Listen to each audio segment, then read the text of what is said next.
Sunrise, and with just 3 days before reveal, it's been a long night in house 2. So you've been up all night? What have you been doing? Finished level 3. But the kids from Cairns are still in a world of plaster pain. Had a team of plasterers here ready to go yesterday, but we just couldn't afford to have them on, so we had to send them home, unfortunately. And they still have to plaster some of the downstairs hallway, plus on level 2, a good chunk of the stairwell and hallway, and one wall and ceiling in the media room. If they manage to get the media room finished, it'll have custom cabinetry above and below the TV, a modular sofa, round coffee table, and an incredible glass floor panel. But they've got to get it plastered first. 40, you absolute legend.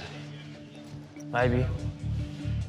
Luke's now trying to work out a plan with 40 the plasterer, the same plasterer he sent home yesterday. Who's hanging? Me, myself, and Irene at the moment. Yep. So, yeah, I was just going to keep moseying. Yep. I don't reckon it'll take us too long. Yeah. Yeah, Luke's plan is to hang the sheets himself, then get 1 or 2 of 40's boys back to help with the ceiling and apply the plaster. Just trying to work out with 40. If we can hang all the sheets and just get him to come through, finish off the ceiling grid and stop up for us. How many blokes do you reckon we need to get this all... Stopped up? You can only kind of get one bloke in here. No hope. Probably 3 or 4 days. Yep. But even if Luke manages to hang the sheets, 40's boys are now booked on another job. It's going to be hard now. Very hard. Yeah. Because even with the hangers, like, they're going to take on another job now for Friday. Yep. So, yeah. Because we'd already pushed them back a day, they had other jobs to go on to. So we, yeah, basically shot ourselves in the foot there. I'll give you a raz. Yeah. So Luke now has to get on hanging the sheets himself, but with no plasterers booked in to come back and stop up. We won't finish. We don't have the trades to throw at it. Like, we can't afford it. In house 2, the ongoing plaster disaster means Luke and their chippy Ryan are now hanging ceiling sheets in the level 2 hallway. But there's no plasterer booked to come back to finish off the job. Wah, wah, wah, wah, wah, ho, ho. Well, I think we know why by now, don't we? They were back to having no plasterers. We had... And no money. In case you didn't catch that. We got no monies. But even for a couple of qualified tradies... Oh, George. Are we tight? Too tight? Hanging gyprock on the ceiling is a pain in the proverbial. Yep, don't let it snap. And even if Luke quite literally uses his head, the Cairns kids are in serious trouble. Oh, no. So with just 2.5 days left before judging, Tess and Luke have made a major decision to not deliver any finished rooms for the judges this week.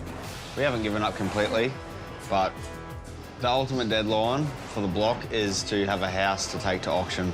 So we're really not concerned about winning the room this week or next week or the week after that. We just want to make sure we have a beautifully finished home that someone will want to buy. In house 2, Luke can't get no satisfaction with plastering. He still doesn't have a solution to having no plasterers booked.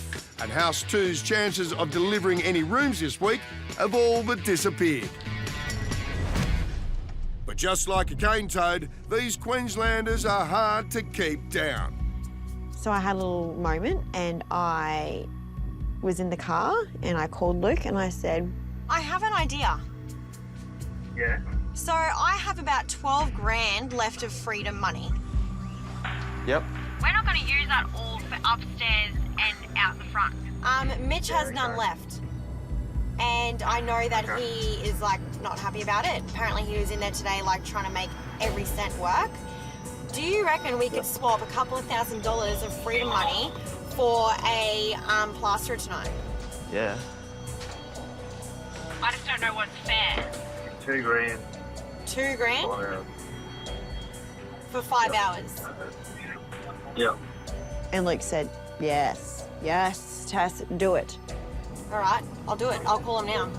Oh, Now, Tess and Luke and the boys have not exactly been best buds since the Cairns kids voted down House One's rooftop pool 2 weeks ago. We can't let it happen.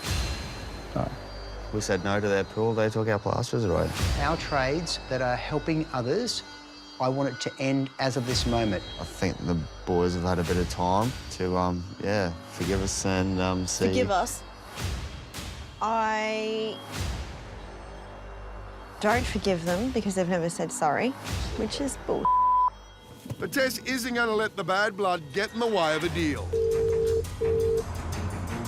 I called up Mitchie and I said, I have a proposition for you. You can say no. But I thought I'd just offer it to you. You run out of freedom money.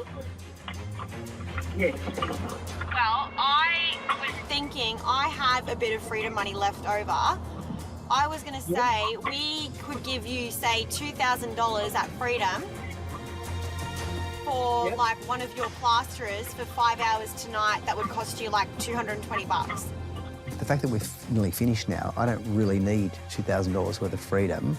And Tess was presenting this great deal. I thought, well, you're only presenting it because you're actually not going to use it. That's been a deal and a half, doesn't it, Joe? And I thought, oh, you know, we'll just play along. You just go and talk to the boys, see if it works for you and if anyone is even available tonight. Okay, mate, bye. Yeah, no worries. I'll talk to you soon. And it's interesting, I just think that Luke and Tess just think that's an expectation. Everyone else seems to be chipping in. Why don't we chip in too? But this deal is Tess and Luke's only hope of finishing this week.